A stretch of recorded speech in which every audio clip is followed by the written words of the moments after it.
So we're joined by Charity, that you guys may know through Willow Root and Dallas Tarot Club. She reads human design, which is absolutely fascinating. I had my chart read. I'm still processing, but it made me feel like much more complete, much more like, that's why I do that. I feel whole again. I'm not confused as much. So I wanted to share that kind of information today because I know how helpful it was for me. So Charity Mainville, Lessons of Charity, you can find her at. And I have a few questions for her. And during this process, about 3 questions in or so, I will open it up to the room. If there's anything that you'd like to ask or comment on, that'd be a great time. And at the end as well, we'll revisit. And anything that a question or just a comment is welcome. All right, well, we'll go ahead and start. We may have some latecomers popping in, which is awesome. All right, so let's go ahead and start with, unless Charity, is there anything you'd like to add before I go ahead and, okay, it's like rapid fire on these.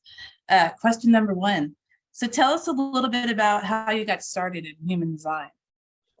Well, I guess I like to say that like human design found me. I didn't find it. I randomly heard it once on a podcast and I was kind of like, what is that? And I looked at it and I grabbed my chart and I was like, nope, way too complicated, not getting involved in this. And I was like, whatever, I kind of let it go, but it kind of like stalked me. It kept showing up.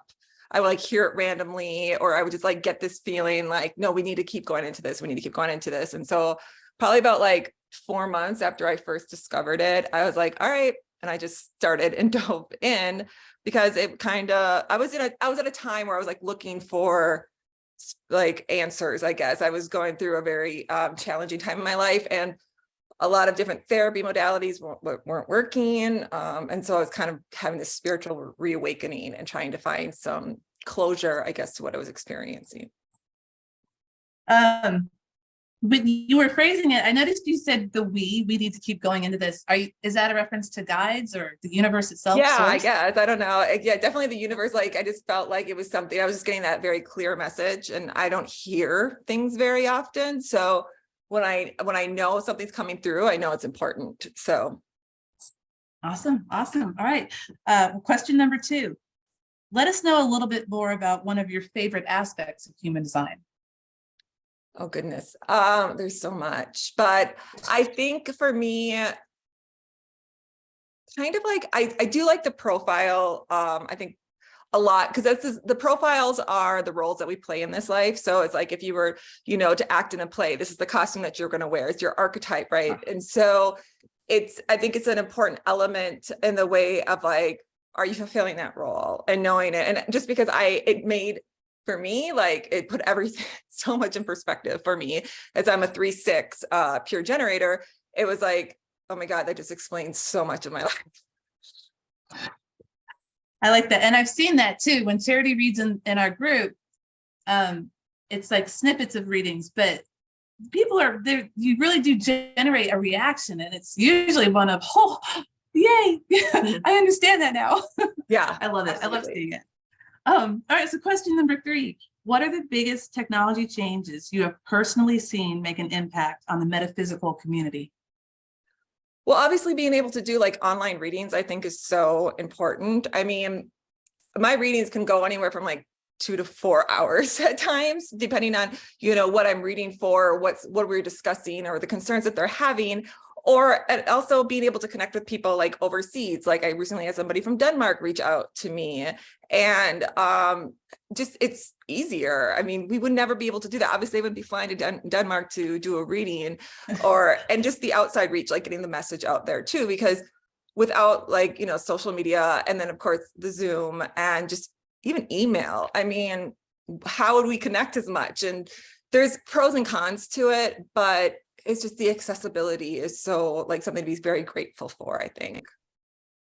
Accessibility. And I think with the accessibility also, it creates a sense of normalcy. Mm-hmm. Like it's okay. I'm saying this out loud. And then it just becomes okay. And I'm not nervous about saying it or sharing a belief, or like when I'm a tarot reader, did not float out of my mouth in the beginning. I was terrified. But because I found communities online that were like-minded, it was like, oh, I can say this, I can be this is okay. And then Charity came on and explained why I can be this. So I was like, yay. All right. So Charity, tell me a story about how human design has affected you at some point. Well, like I said, kind of in the beginning, I had this like epiphany moment because I was kind of recovering from a really dysfunctional, I'll say that word, kind of a psychologically, emotionally abusive relationship. And I couldn't figure out like why I couldn't move past it. Like I was having this struggle because, as most people know, like if you're dating somebody that has, is a narcissist or a sociopath, your worth is really thrown into question. And I never had experienced this before where I felt so low about myself. And I'm like, I didn't know why. I literally didn't know why. I'm like, I'm really big into psychology. So like I've done all the trauma work from my childhood and I knew where it stemmed from or why I got in the relationship to begin with, but why I couldn't let it go. And until I discovered like human design, I mean, even under hypnosis, like there's a lot of different types of hypnotherapy you can do called like parts integration, where they ask certain parts of your body, like, why are you feeling this way? Where is this coming from? And so, but even when I would be under hypnosis, my body would be like, I don't know, like literally it was like, it wouldn't give an answer. And finally, when I came across human design, I realized like I have an undefined will center and my ex has a defined will center. And so how it works is like whenever someone's defined and you're undefined, you're going to pick up from that other person and you're going to feel it times two. And the underlying nature of a narcissist or a sociopath is that they have extremely low self-worth. And so I was picking that up and taking it on as my own, even though it wasn't mine. And then you amplify it times two, which is, I think, like, it was just, I was so conditioned in the state of this low self-worth and self-hate. And I was like, it kind of just came to this epiphany that I was like, oh, this isn't even mine. Why am I feeling this way? And I can just like, I mean, it's not easy. Obviously, I wasn't like, ooh, let it go, but definitely allowed myself to decondition and realize like this is coming from something else. And I need to figure out how to release that. So a lot of cord cutting and all that fun stuff. Wow. Yeah. That a lot of that resonated, like goosebump style. Okay. So how have you seen human design impact people's lives? I mean, honestly, I've not had, like, for my personal readings, I have not had any negative feedback at all, which is amazing. I think most times when I give readings, it's more of these moments of like epiphanies or clarity that gives them the answer, because it really does. I mean, for me, it's not just about telling them who they are or why they experience what they experience, but it's being able to like read a chart. I kind of read it, I like to say intuitively, like when I look at a chart, I can see, okay, this is what we need to focus on immediately. And then I step upon it, right? And so they're able to, I try to make sure that sorry, something's echoing back. I just want to. Oops, I'll grab it. There we go. We're good. Sorry, I lost my train of thought there. No, it's just something that like most people, like they feel like a huge relief. And I just, from even the community, like human design community that I'm in, that's usually the response people say, like the first time they hear about themselves, it's like this weight that's been lifted off your shoulder, because all of a sudden you have, holy shit, this is the reason why this has been going on. Okay, then, and it's something where it's like, again, you can release that. And also that it's kind of like, where it also builds like this community in a way too, because once you start getting more into human design, there's other people that get involved with it. And then you're like, oh, you're a generator too, or you're this or you're that. And literally for me, I consistently, and I'm not one that's like, I'm going to read your chart and then bye. Like if somebody messages me and says, hey, like I had this clarity about what you had said, can you, make this more clear to me? I will respond. So it's kind of, for me, just, it's like a modality that's more based in, I know people say it's not science, but I believe that it's more of a science and psychological aspect that give them a little bit more clear and easier understanding. Yeah, I think with you talking, and this will reflect back to the previous question as well, you had mentioned conditioning and just healthy childhood. There's still conditioning, we're going to take that into adulthood. But when I got my reading, because there's certain aspects of myself that I was like, why can I not? No, I just don't want to be this. I don't want this in my life and I can't end it. And then with the reading, it was like, it helped me to see that there's some aspects of myself. This is the way I'm going to flow. And I need to be in this flow to help resolve any issue I have. But without having my reading, I still probably would have been really, conditioned and not understanding, even understanding that I can release that conditioning. That's awesome. It's just awesome. So Charity, how does human design influence your decision-making? And can you give us an example? Well, so in human design, well, the whole reason for human design, one of the points is that it helps you with decision making. That you have, if you're listening to your strategy, is like in human design, strategy is how you engage with life, like how you're supposed to present yourself in life and how the universe works with you per se, right? And then your how you make a decision is based off your authority, and your authority is usually, it's either going to be your gut, your emotions, your spleen, whatever part of that center you have defined, and it goes in a certain hierarchy. So for me, I'm a pure generator. So my sacral is my authority. So I have to listen to my gut when I'm making a decision. And it's something that's been very much like, it's interesting to me because it took me a long time. I was always very aware, like for all my life, I'm always like, oh, these gut feelings. I just have this gut feeling. And so it's funny to hear it when you actually realize like that is your authority, but you have to make the decision in the now. And that's really important for someone that's a pure generator, because if you're not making the decision in the now, you're going to let your mind get in the way, and it's going to mess up that. And so you're going to, mess up that gut feeling, and it's going to be, conditioned by your mind. And so, but it has helped me because I realized most of my life, though, I was very good at learning the word no. Like I knew what was bad for me or what wasn't good for me, but to know what was good for me was something that I really had to learn, because my sacral at some point in my life had been violated, and it was really kind of shut down in this protective mode. So it was very adamant about letting me know what was not good, but it wasn't very good at letting me know what was good for me. And I remember the first time I felt that kind of light up yes, and it was like an amazing feeling. And I'm like, oh, I've reached this like new level now, and now I can really make these decisions. So that's been very influential, and I try to stick with it. And every time I go against it, I always get slapped in the face for it. So whenever I'm getting that pit feeling like, don't do this, and I'm like, ooh, but I just feel like I really need to do this right now. Like if it's taking a job or something like that. And I'm like, every part of my body's saying, don't do it. And then I usually pay the price for it. And it usually ends up being like something shitty, or something happens where like there's a falling out of some sort. So I'm always like, oh, I should have just listened to my gut. So that's something I'm still a little bit working on. It's hard to get the mind out of the situation. So I completely agree. I've been listening to my gut, my Jiminy Cricket, and I know it's right, and I'll still go against it, and it doesn't work out. Why didn't I just listen? So it's almost, I need to learn.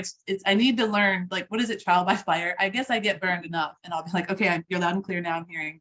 Well, and that's ironic because like sacral energy is kind of fire, anyways. So there you go. I was just checking out the chat, and I think that we're good there. Does anyone have any questions, though? You can raise your virtual hand or flag me down with your real hand if anyone would like to know anything. I don't see a question in chat, but I think we're good. All right, we have one more question. What does your company, Lessons of Charity, have in store for 2023?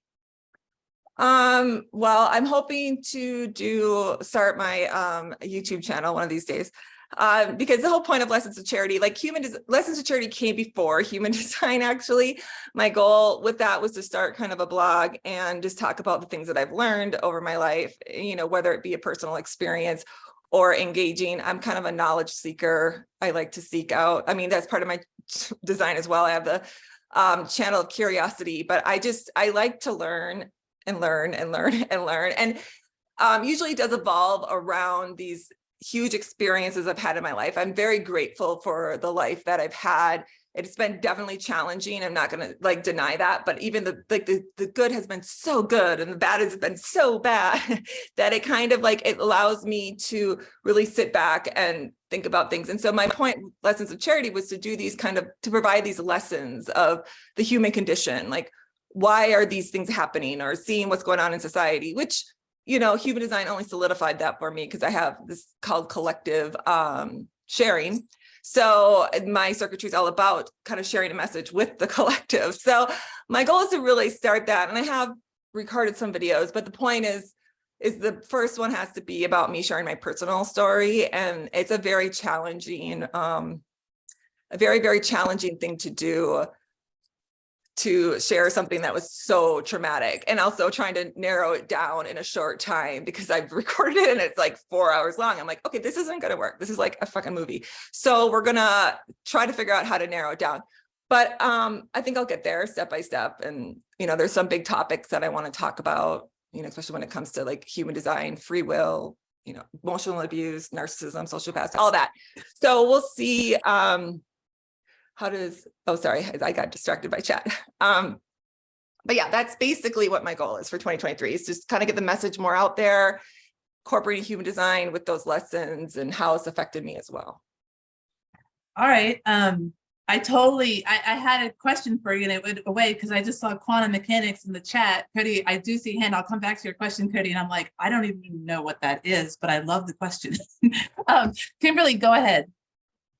Hi, I'm new to this. I was just told about the human design like a week ago. So I did kind of look it up, but what is the best way that you know to start learning and understanding it? Because like, as you were speaking, from what I have too, I am also a peer generator, and I am learning very well when my gut says it's not right because of, you know, the anxiety that I end up going through, and then the depression that comes after not listening to it, but understanding but this is the right thing, and knowing how that's going to react when you've got the mind that's like so far ahead and like kind of taking over. And it's like, I want to learn more, and I'm not exactly sure how to do that. Well, I'll tell you, so there's a lot of different, I mean, you could definitely learn from watching videos online. I also offer courses on my website. Like if you go under, you can take like, you can learn by each, just like, okay, I'm a generator. I have like ones for that by per profile, or you can take like, there's a whole mastermind on there as well. But the way I'll explain it is like human design is layered. Like it's so, this is why it gets like, you go down a rabbit hole, because I'll tell you when I did start learning a little bit, I was like, even though I am a pure generator, there was a part of it that I didn't resonate with. I was like, okay, I'm supposed to have this endless amount of energy. Why at the time I didn't have any energy? And I'm like, what's wrong with me then? What's going on with me, right? And there's something, if you like, even experiencing depression is not typical for a regular generator. However, if you have something called format channels, so like, this is what I mean by this. So if you look at it, think of it like a house, right? Like human design, if you were to design your house, your type is like your framework. It is just the foundation of who you are. But then you're going to start putting up walls, and maybe you're going to knock out a wall, and maybe you're going to put some pictures up. And every time you get to each layer, it's going to change. So your profile adds into that. Then you got to worry about your gates, and then you got to think about your channels, and then you got to think about your circuitry. So there's layers upon layers. But something to know about a generator is, since you have a defined sacral, if you have anything that's connected to your root. So if you have like a channel, like either it's going to be 4253, 360, or 952, this is something called format energy. So everything you read about a generator can get shifted because of these specific channels. So because those channels are called format, meaning they turn on and off. So as a generator, you can be like, oh, I'm going on.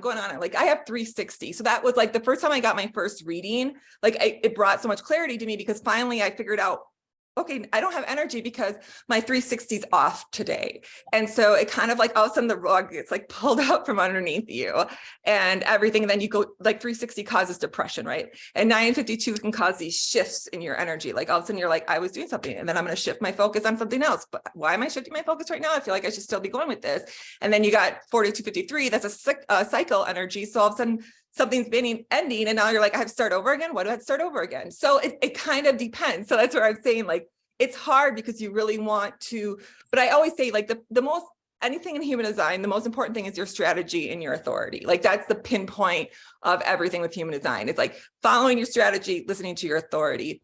But being a pure generator too, there is a gift in that, because it's not just how you feel. Your authority, your sacral doesn't just make you feel, but it's also how you speak. So when somebody asks you a yes or no question, your sacral answers, not you, if you're answering in the moment. So there's something that's called sacral sessions, where you can literally go in these rapid fire yes or no questions to these answers that you may have. I mean, your body's basically a pendulum, so it's going to speak through you through your or It's not saying yes or no. It's like when you say or you know, if you're ever just not paying attention and someone asks you a question, you're like and they're like, wait, did I say yes? What did you ask? It's like your body's answering for you. So that is a huge gift in being that pure generator energy. I hope that brings a little bit more clarity. That made a lot of sense. Yeah, because I'm looking here, my authority is my sacral, but my strategy is to respond. Yeah, and that's different. So how it is like, yeah, and that's as a generator, like to respond is your strategy, meaning like you're not supposed to initiate anything in life. And that was something that was really hard for me, because I mean, I grew up with a manifestor mother. So in my like world, if you want something, you will go out and you get it. You don't sit there and wait for something to come to you. Like, you are supposed to initiate, you go and you go, but that's how a manifestor works, not how a generator works. And when it means to respond, it doesn't mean like everything has to come to you. It's not like literally you'll have to sit on your butt and wait for something to come. It's about responding to an outside stimulation. So it's like, let's say you're looking for a job. You're not just going to sit on the couch and wait for someone to say, hey, do you want a job? You have to go through the classifieds. But when you're looking at those classifieds or something like that, is classifieds even a thing anymore? That just aged me. I feel like that just totally aged me. But you look through, okay, like Indeed, let's say that. You go online on the online job posting, and you're looking at it, your sacral is going to be like, oh yeah, we should apply for that one. Oh yeah, we should apply for this one. Oh, not that one. So it's whatever it is, but it's not you saying like, I'm going to be a computer programmer and I'm going to go out and apply for this company. It's like, you have to look for that outside source. And with you having this energy of strategy of responding, if something's not coming, you just ask the universe and say, can you send me something?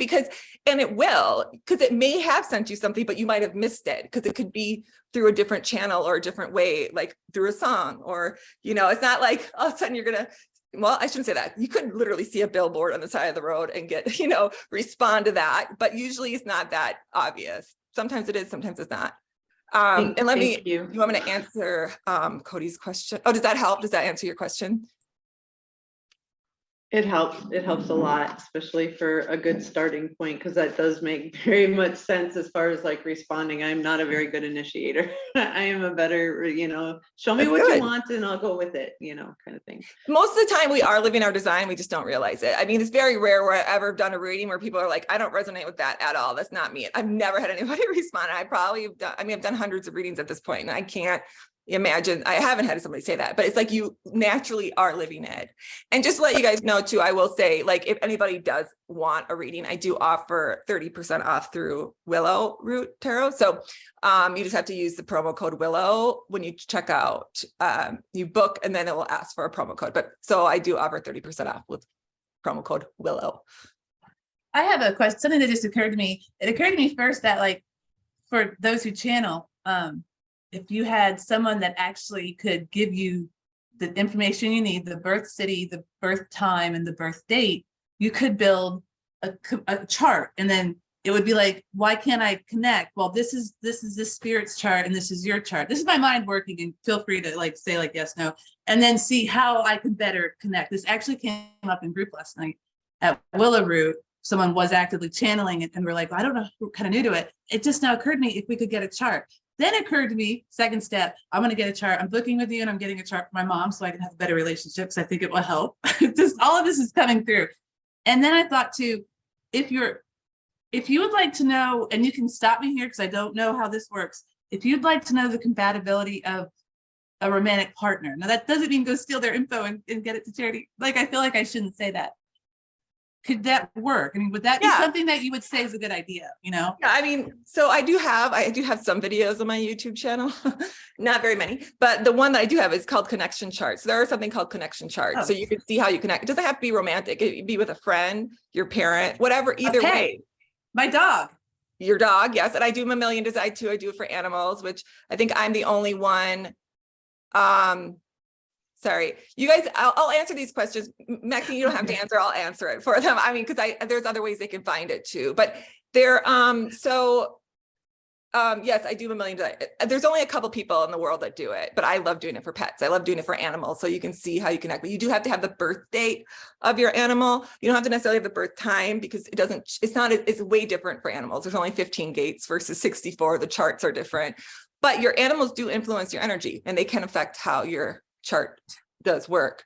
But and then yes, and you can, I don't think there is a violation of truth per se if you're trying to get someone's chart to help understand them. I mean, I've never really thought about I know when you're talking about, like, if you're going to go on someone's Akashic records, you need to have their permission and stuff like that. I don't think it's a violation, as long as you're not going to obviously use a chart as against them. I mean, there's nothing bad. I mean, honestly, if you're trying to get information or trying to understand a person, the chart will tell you the light and the shadows of the person. There's nothing bad and there's nothing good really to come out of it. It's going to be like, you're going to help. It just gives you more understanding, because there's certain ways that people connect Like, for example, like if you're an emotionally defined person and you're hanging out with somebody that's unemotionally defined or their emotion center isn't defined at all, like you're going to have conflict with them. It's just normal where sometimes these people you're going to clash against this because you're having these emotional reactions to somebody that's emotionally defined. And a lot of people don't understand that. I mean, I'm 100% open in my emotional center. So if I'm dealing with somebody that's extremely emotionally defined, usually there's like tiffs every now and then where I'm just like,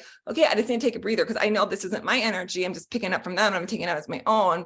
And one important thing to remember too is how we feel something versus how somebody else feels is going to be different. Like how someone experiences sadness, we might experience it a different way. So we're taking on these emotions and it might not even be the right emotion that you're feeling. So that's something to keep in mind too. So it's interesting to see how you interact with people, and it does bring out some clarity. I mean, even like I said with my ex, like it gave me so much clarity about him. It was like, oh my God, like he's something in the not self, that's fine. But then you can also see the potential of somebody and understand too, that even if you have a connection chart, if someone's like, is this person my soulmate? Okay, I'm not going to ever answer that question because that's something only you can answer, first of all. But second of all, you can have these two charts and they can look amazing. Like literally my ex and I have one of the best connection charts I've ever seen, but it does not matter if someone's been conditioned and they're not in alignment with their energy, that's still going to cause a problem. Or if you're not entering into the relationship not the right way. So just to make that very clear, like it's not going to give you that kind of answer if that's something that you're looking at. And then as for Patty, like you said, you're new to this. How do you find out what your human design is? Yes, you can go to Genetic Matrix, but I also have one on my website, like lessonsofcharity.com/human-design. There's a link there that will connect you to Genetic Matrix to get your free chart as well. There's also Jovian Archive. And where you can learn about it, like you can learn about it piece by piece, or like I said, I have courses. So like it's courses.lessonsofcharity.com. And I do it where you can either do a full mastermind, or if you want to just know what your type is and what do you understand about that. Like I broke it down so it doesn't force somebody to have to learn everything about human design if they don't want to. I try to make it simple as possible. And then let me answer Cody's question too. How does quantum mechanics fit into the picture of who we are? So in terms of human design, quantum mechanics works this way. So your chart, like how you're developed, right? Like, so the moment that you're born, it talks about neutrinos. Neutrinos is a quantum mechanics theory where neutrinos are these little teeny tiny little particles, smaller than atoms, super tiny, and they're constantly flying through the air, right? So we know this is a thing. And when human design came out, they did not think that neutrinos had mass. But the whole theory behind human design was that the moment that you're born, whatever neutrinos are flying into the sky at the time pass through our body. And that's how we become who we are based off these neutrinos. And the neutrinos come from the sun, which we know that 70% of that comes from the sun in your chart. That's why 70% of your personality is part of that. And then Jupiter is the second biggest one because that's 12, I think it's like 2% of that. And then the rest of the planet. So that's what it has to do with the shifts of that. So those neutrinos pass through our body and supposedly they just leave a little bit of like residence on us. Now it was in 1999, they figured out that neutrinos do have mass, which was, so of course, Ra, who was like, told you this entire time, and they weren't sure exactly though, what that meant, like how does that impact us? But they are developing a machine right now that is trying to figure out what happens to neutrinos when they pass through certain chemicals. It's almost nearly impossible to do because they're so freaking tiny, but somehow they are going to figure it out. And that also plays into genetics, which I will say too, that like supposedly your human design chart is reflected in your DNA and epigenetics. And I have sequenced my DNA 100%, and I have found the correlation between DNA and my chart, but I don't know if that's for everybody. I mean, they haven't obviously done studies on that, even though I do find it fascinating that there are some teachers at the human design school, because there is a school for human design too. So a little bit, I teach it differently than they do.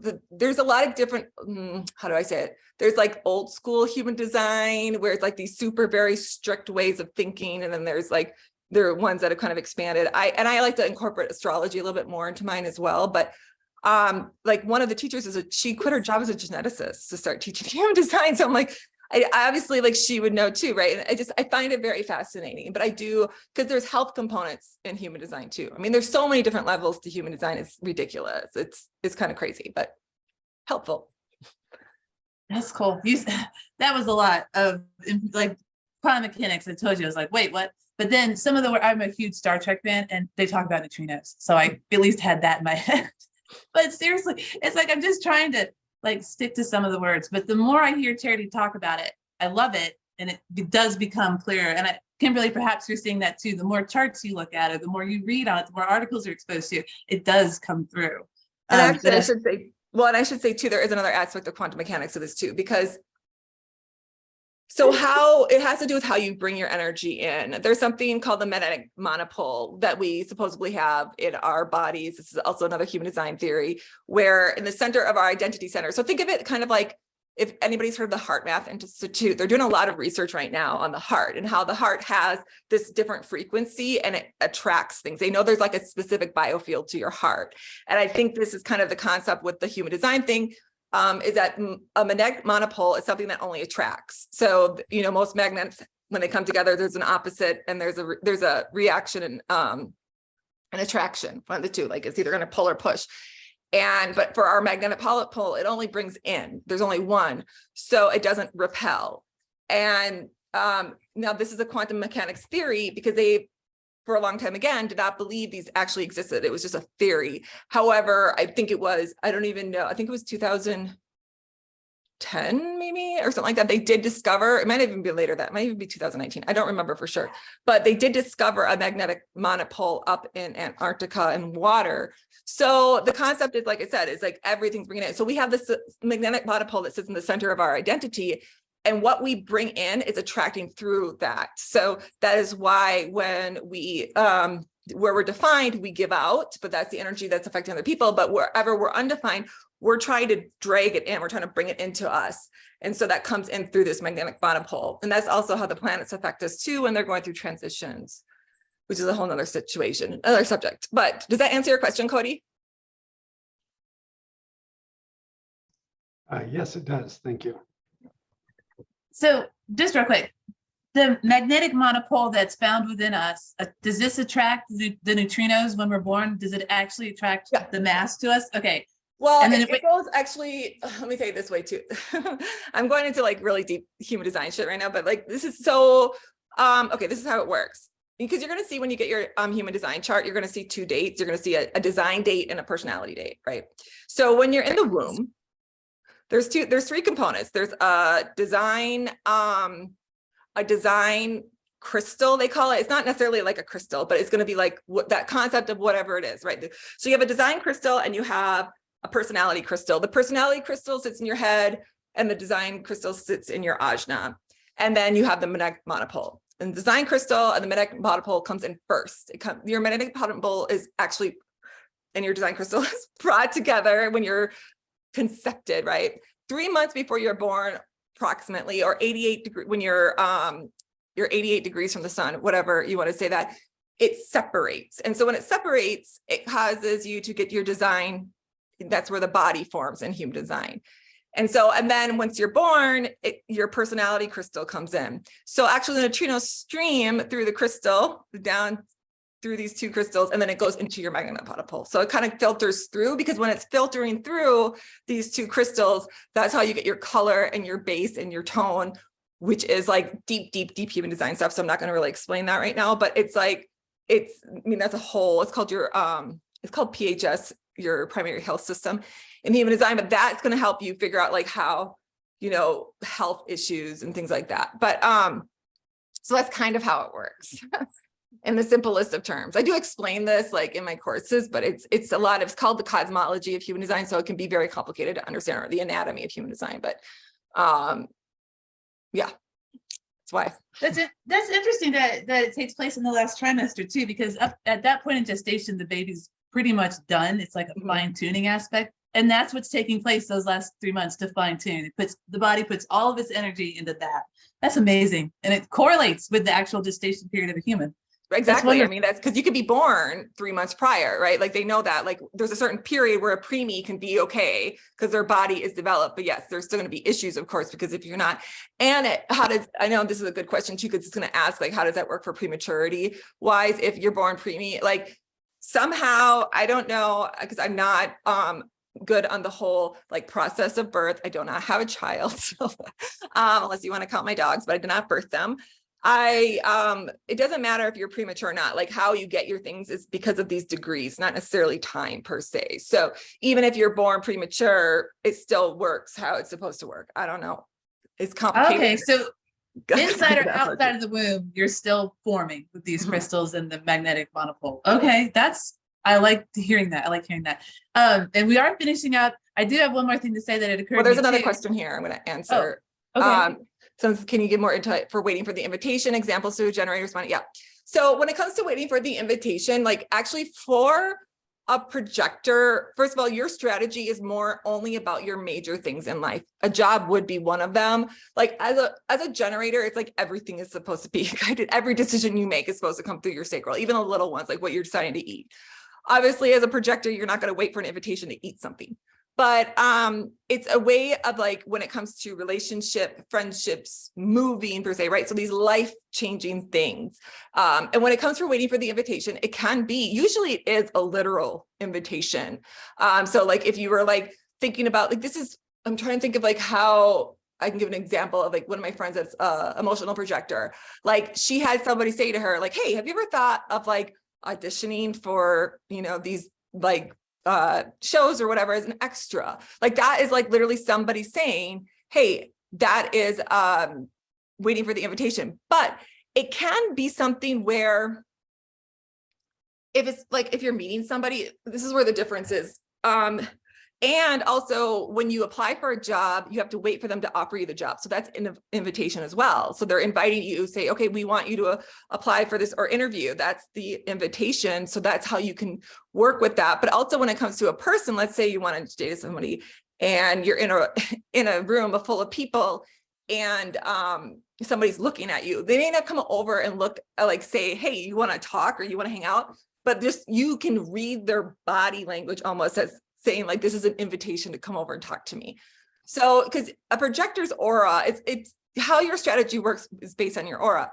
So your aura is this, it's called focus and absorbing. So it kind of like, it's like a beacon. It goes beep, beep, beep, beep, beep, and it kind of looks for what it needs. And then it kind of zones in and focuses on who it needs to focus in on. And that's what draws the invitation in. I mean, it's really fun to do it with like celebrities. I mean, a really good example of this is, Abraham Lincoln. He was a mental projector, and I like doing a case study on him. It was like so much fun because everything in his life literally came down to this literal invitation of how he went from step to step to step. I mean, he was not even considered as a presidential candidate until he got invited to the Republican National Convention to speak. And because of that speech is what made him a presidential candidate. But he was invited to go and he said yes to the invitation, and that changed his trajectory on life. And even when, he was invited to move to a certain city as like a teenager, I believe, and his father wanted him to stay on the farm, but he knew this invitation was important. So he went and he took it, and that's how he became a lawyer. So it's fun to see kind of how it works. And I hope, Adam, does that make sense? Does that help you? Or do you need more clarity on that? No, that helps a lot. And it's also very funny when you talked about like just a look could be an invitation. I've had instances where I feel like I've gotten the look and in my head I'm like, no, I need to wait for them to approach or something. Yeah, I know you don't. I mean, listen, we're obviously in a world right now too, like even if you're online dating, and it's important though, like even if you were like, let's say on an app, right? Like you do want to wait for that invitation before you meet them, maybe like where they're going to say like, let them ask you out first kind of energy, or like invite you out first, even if you're just starting to talk to them, because you're not going to know like if this person's right for you unless you hear that invitation, because that's what kind of drives it through. So it doesn't mean you can't stimulate something going on, but it's like when you want to solidify it, it's still waiting for that, even as a generator, because there's situations like I get often asked like, well, what if a projector dates a projector? How does that work? I'm like, at some point, they are going to invite you to something. Like they're going to invite you to go out. And then you have to make sure too, that at some point you're inviting them out. So that way it kind of solidifies it. So it may not go in the right order per se, but there's going to be that opportunity where that invitation is going to come in, and that's how you're going to know.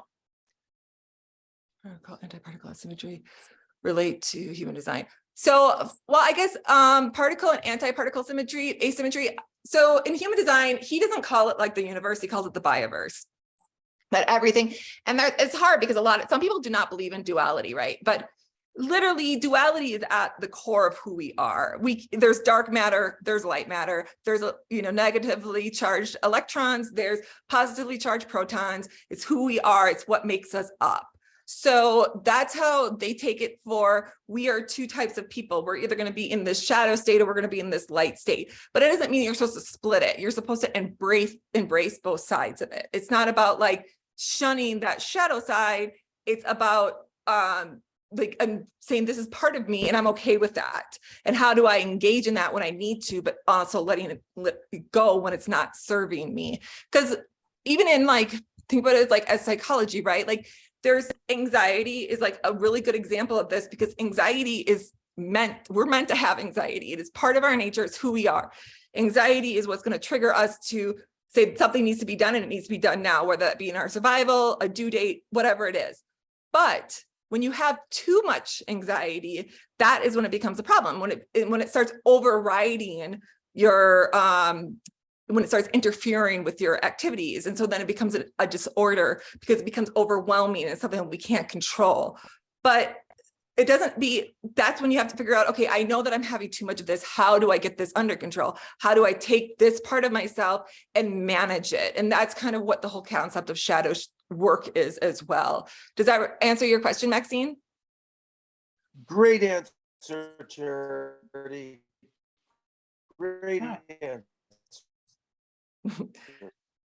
Okay. Awesome. Awesome. I have something that I wanted to say. You were talking with Adam about an invitation, and I was thinking, can you get your invitation needed through a modality? Like I would say tarot, but maybe oracle. I go to cards. So you could, as a reader, perceive the invitation and move forward under your own scene, but you still have received the invitation. I see what you're saying. You're saying like if you as a reader are flipping over cards and saying, am I getting this invitation or something like that? That would be hard, because you'd have to know that you're not allowing your mind to get involved.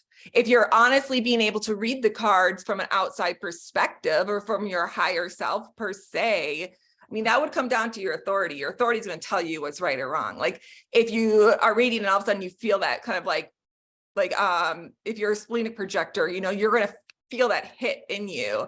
But if you don't feel that hit and you're like, but maybe I did feel that hit, maybe I just didn't recognize it. And so maybe this is an invitation, because you're going to tell yourself, like, because it's always hard when you're a reader for yourself, because you can interpret the cards any way you want. You can always interpret the cards to get into your storyline if you need to. So that would be saying you'd have to really ask yourself if I'm getting my ego involved in this. So that would be hard. I probably wouldn't recommend it per se. I know.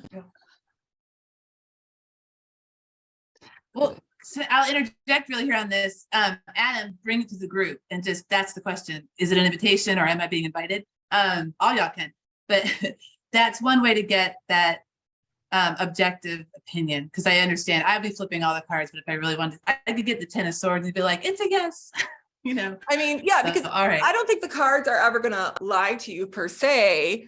But like I said, I mean, there's been plenty of times where I'll flip over cards and be like, I don't like the answer. I'm just going to ignore that. So I'm going to go with what I want.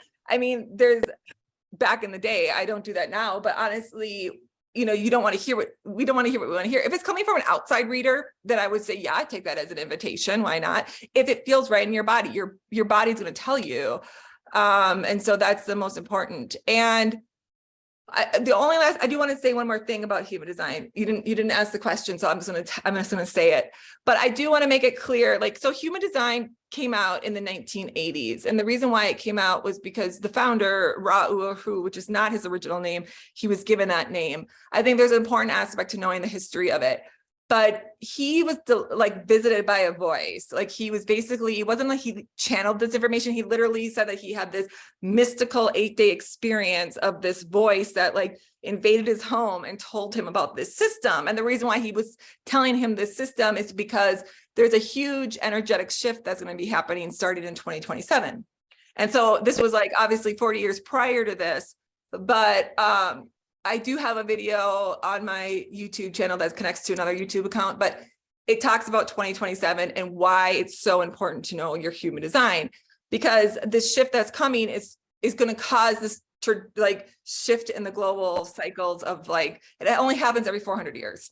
So we're going from this very supportive tribal community, government supported financial healthcare systems, all of these things that have been built is because we've been in this incarnation cross of planning. And the incarnation cross of planning is something that is all about that. And it's really fun. In my presentation, I break down what the incarnation cross cycles have been previously. And so like, you have to think about it. It started around the I think it was 1626 or something like that. But it's funny because it was like right when the people landed on the Mayflower in the United States. So like you can see like that's how civilization starts. And so each cycle, though, it takes as the cycles change, as we go up to a 7-year prior of that's when the energy starts to really start to see it coming through. And then the entire shift happens. It takes about like 100 years because it has to go through generations. But we're going to the incarnation cross of the sleeping phoenix. And so this is a dramatically different energy. It goes from this tribal support, these communities, to integrated individuality. And as the simplest way to say it is in the shadow state, the incarnation cross of the sleeping phoenix is Ted Bundy and Jeffrey Dahmer. And the light state or the high level state is Mother Teresa. They both have this cross. All of them have this cross. So it's kind of interesting to see, this is a very spiritual cross. So that's why the rise of spirituality is coming out, but there's also the shadow state is narcissism, sociopathy, and that's why that's been on the rise. So you can see these dynamic changes, but it also involves a new species, a new human species that is supposed to be born. The first one's supposed to be born February 15th, 2027. And so it's very, and that's why he only brought it forward, because it took him about 4 years. Yes, and the Phoenix rising is exactly what you think. I mean, the incarnation cross of the sleepy Phoenix is like everything has to burn to be reborn. And so that's why all these things that we've been building for the last 400 years is supposed to be like burning down and then being rebuilt. But one thing too is I've looked, so each of these civilization, what we're in right now is called a round. And so it lasts like 20,000 years. And then every time it changes. And the last time the incarnation cross was in the incarnation cross of the Phoenix was in 4500 BC, around there. And I don't really know, there was something going on, like the civilization, like Sumerian civilization or the first known civilization was in the incarnation cross of planning too. But there is a theory of Atlantis, which is really interesting, is that the theory of Atlantis, if it's correct, which we don't know if it is, so I'm not trying to like develop some kind of conspiracy theory. I just found this really interesting. But the theorize of when Atlantis collapsed is in the incarnation cross of the sleeping Phoenix. And so I'm always like, it's kind of crazy. It's kind of interesting, but that was the same trajectory in the way where they were saying like Atlantis built up this civilization and everything was, really booming, and we were doing all these experimentations and the technology was super advanced, and that's why it collapses, because it became overly prideful and narcissistic. And then, there's a theory obviously behind it. But I just found, I'm not saying that the world's going to end by any means, but I'm just trying to say human design is meant to help you kind of survive these troubled times. I hope that makes sense. Hope I didn't freak anybody out. Sorry. Trigger warning. No, not at all. It was a lot. It's just so much information. I love it though. I got stuck on 2/15/2027. That if it's broken down, it's 10. So it's completion. The new type of human, the date that it's born on is a 10. But was this specific date delivered to the creator of human design by the voice that was in his home? So wow, that's really specific. I'd be terrified to deliver such a specificity. I mean, I don't it's not even going to read be, time as paired. their whole genetic makeup is going to be different. So it's like, if it's true, we'll know eventually. I mean, the problem is that the new species that's going to be born is going to be nothing like us. And so it's going to be difficult because people aren't going to understand it. The children aren't going to be, well, they're going to be born with a collective consciousness. So they're going to appear. They'll look the same. They'll look human, yes, but they're supposed to be I cannot say this fucking word. What is it? Androgynous? Is that the word? Yeah. Like, yeah, okay. They're supposed to be androgynous, and Faith, I know you got me on that one. And they're supposed to be born with a universal consciousness, meaning like they're gonna appear mentally handicapped or something where they might like look like they might have this severe severe form of autism until they get with another. They're going to be called the rave. So the rave have to come in 3, which creates this penta, and then they become alive. I don't know, it's kind of insane, to be honest. Like I read about it and I'm like, oh my God, that's literally insane. But in my logical brain, but then I'm also like, we don't know, because even in the video that I did, I said, the only way for this genetic shift to happen, it requires for a civilization to be isolated. And I'm like, that hasn't happened. And I'm all like, wait a minute. Yeah, it did. We were isolated for 2 years with COVID. I'm like, shit, I totally didn't even realize that when I was giving the presentation. And it requires supposedly heat, which they say that's why the climate change has been increasing. And so could the genetic shift happen? Yeah, it could. I mean, it would raise out of this. And, you know, the things that he predicted, everything that he's predicted did come true, or at least not what he predicted, what he was told. Not, I don't like to say that because he wasn't a prophet. So is whatever the voice has told him so far has came about. So we'll see what happens. I mean, the message is not the funnest by any means. It's not like, but a lot of people have shifted the message too. I mean, there's a lot of people that don't like the message. They're like, we're going to take this and make it prettier. And I'm like, okay, whatever works for you. And I'm okay with that. But my personal view is that you should keep the message the way it was, but that's just me. That's cool. We'll be wrapping it up. I did want to say though, the penta, the joining of the 3, the Trinity in my mind, the Trinity of the body is body, mind, spirit. To be complete as a human, you need the Trinity within. If these people are born as just saying like one is a bit of body, one's a bit of spirit, one's a bit of mind, then they are incomplete until the Trinity or penta is formed. So plus there's a pattern in mathematics. You need at least 3 to establish a pattern. So that's freaking awesome. That was so cool, that information. Yeah. Is there any other, does anybody else have any other questions though before we wrap up? Any last minute questions? I'm going to drop. There'll be triplets. Maybe. I mean, triplets might be born. Who knows? Possibly. Charity? Yeah. Charity? Mhm. Wait, what is your personal feeling or opinion about the transformation of DNA from carbon-based to crystal-based? Is that part of the human design evolutionary phase? Yeah, I mean, it's funny because they talk about being crystal anyways in our DNA, but I think it's just the way that, well, okay, so how it works in human design is that we used to be these 7, the reason why, so if you look at the human design, you're going to see a 9-centered being. And so the concept is that we are eventually supposed to evolve into 11 centers. Yeah. So our body is shifting into these higher transcendent bodies. I mean, back in the 1700s, we were only 7 centers. And so then we expanded into these 9 centers once Pluto came. This like, again, coming into the cosmology and complication of it. But yes, I do believe he does talk about that because there is a lot of people that have brought that up in regards to human design, and how you can see how things are shifting. I don't know much about the crystalline DNA myself, which is something I'm definitely going to be looking into as I'm continuing to study DNA, but we will find out, I guess. Yeah, another good answer. I was thinking is like in terms of the dimensions as well, you know, in their ascension process, we're moving from 3rd to 4th, 5th, higher dimensions, but I'm just interested in the correlation between, like, say, the 12 zodiac signs and 12, you know, we're 2-stranded DNA. Are we, in fact, I mean, interstellar communications have spoken about the transformation of two-stranded DNA into multi-stranded DNA, up to and including and probably even surpassing the 12 strands. I just wanted to know if you knew anything about that.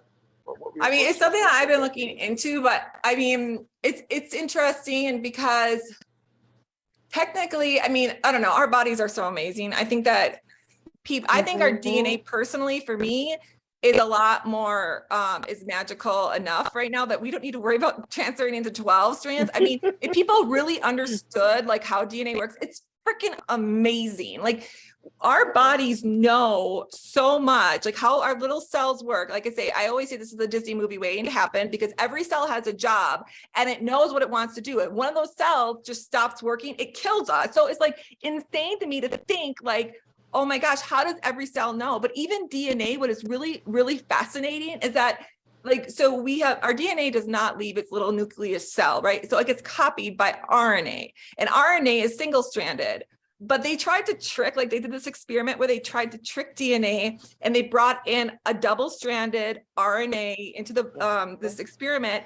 And literally there was these cells that just went out and attacked it, like ripped it apart, because like, no, you don't belong here. And then they found where it originated from and they turned off that cell. Like, that's insane to me. That's like, and I find that so fascinating. I'm like, why do we have to worry about our DNA evolving? I'm like, it's already involved like so amazingly. And not to mention, we have so much in our body too that is off right now. I mean, the whole, 98% of our body is junk DNA. They realize that it's not true anymore. And that it's really that only 2% of our body codes for proteins, but 98%, they're still trying to figure out what it does. And they know that it turns things on and off.